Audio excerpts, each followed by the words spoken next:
Even people who are madly in love and seem perfect for one another need help sometimes to keep their marriage strong.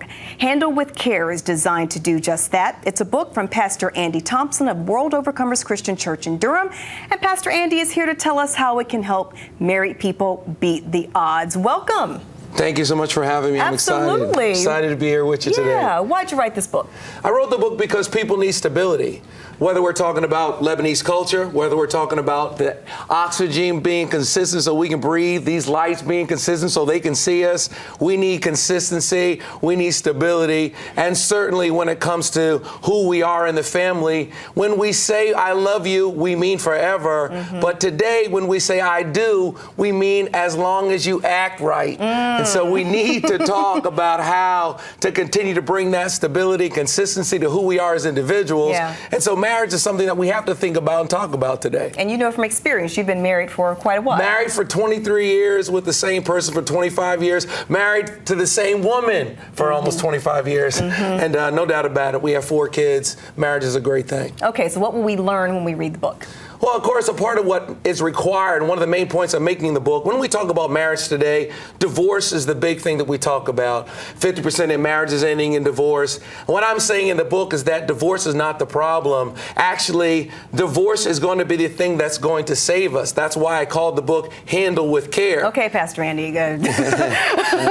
Explain what you mean by that. I don't get it. What I'm saying is that marriage is no longer guaranteed. Okay. When you get married now, you're going to have to handle with care. When you think about that number, 50% ending in divorce, you think to yourself, oh my God, that means that there's a risk. Yeah. So I'm going to have to handle this thing with care. And I believe that that awareness is going to make us more conscious of what we need to do. Divorce is not the issue. The problem in marriage is the definition of marriage. Marriage is the one thing you commit to do forever, and there's no real training on it. You can't be a plumber without training. You can't be a doctor. I don't care if you stayed at a Holiday Inn Express last night. You're not smart enough to operate on me if you haven't been to school. And you don't have to be a plumber forever, but you commit to being married forever, and there's not a lot of training, and there isn't any real clear definition of what marriage is. So a big part of what I do in the book is I start off just initially by saying, hey, let's define what a marriage really is.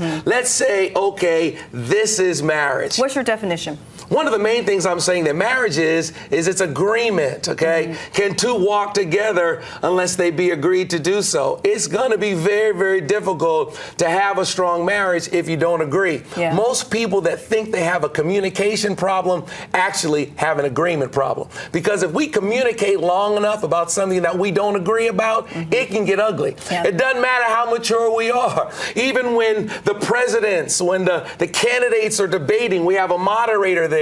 Because as mature as they are, since they don't agree, it can get nasty. And so one of the primary pillars that I'm saying that marriage is agreement. And you need to be in agreement about at least 5 areas. There are 5 areas that I find if you're not in agreement about those areas, it can destroy your relationship. And it's SMIRK. I made it an acronym. It's in the book. SMIRK. What does it stand for? The S is sex, the M is money, the I is intangibles, the little things because they mean a lot. The R is religion, the K is kids. Sex, money, intangibles, religion, kids. Most people that have a marriage problem have a disagreement in one of those 5 areas. Okay, a few months ago, you took some heat over basically a tweet that told women that if you want to keep your man at home, you got to keep him away from the less than savory women that might try to steal their man. Any regrets?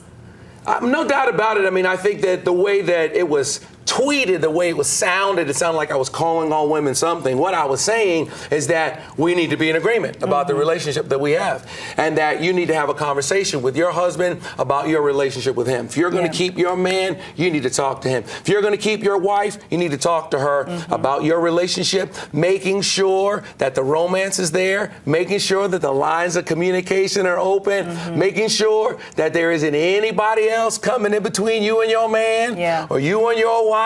Making sure that your relationship is right, because we're in a time now where people will definitely leave their one they're with for somebody else. And it doesn't necessarily mean that person's better.